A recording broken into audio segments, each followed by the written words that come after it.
Hi, I'm Danielle Gallant with Guardian Realty, and today we're going to be talking about the lift on the evictions here in Nevada, as well as the mandatory mediation program and the CDC affidavit.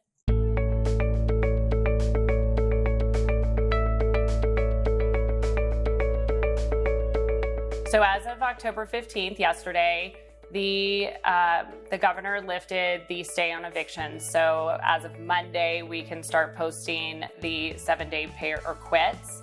I would have liked to have done them today, but due to budgetary issues with the state, they've now closed the courts on Friday.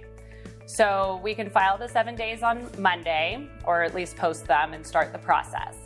Now, if the tenant, or when the tenant files an answer with the court, there is a new form and an extra checkbox if they would like to participate in the mandatory mediation program. If they check that box, now the landlord is obligated to mediate this particular case. So what ends up happening is that there's a stay on the eviction for 30 days, and the mediation is scheduled.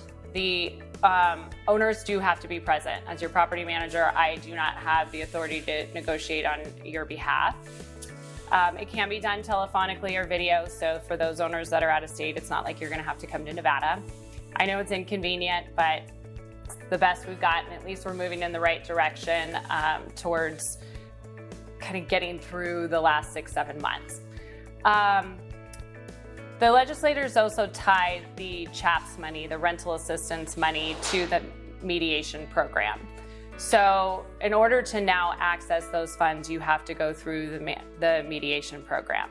There's concerns that the funds, if not spent by December 31st, will either go back to the feds or the state is going to have to figure out how they spend it.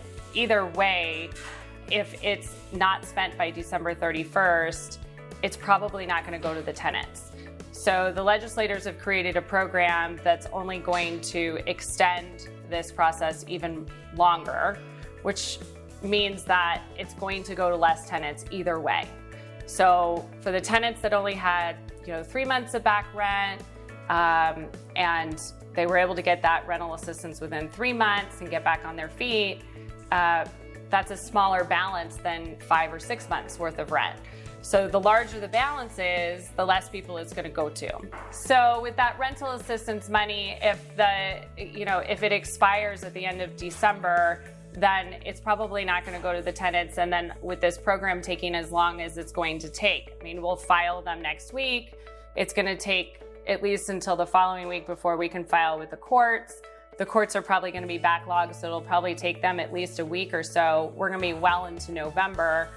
Then we're going to have to get the mediation scheduled, and I have no idea if they have enough mediators to handle the projected traffic that they're going to get with these evictions. So politicians, legislators, they always have like these grand ideas, but in practice sometimes it really gums things up. The other thing that we have an issue with is the CDC affidavit. So the CDC affidavit, if a tenant prints it off, signs it, doesn't seem like there's any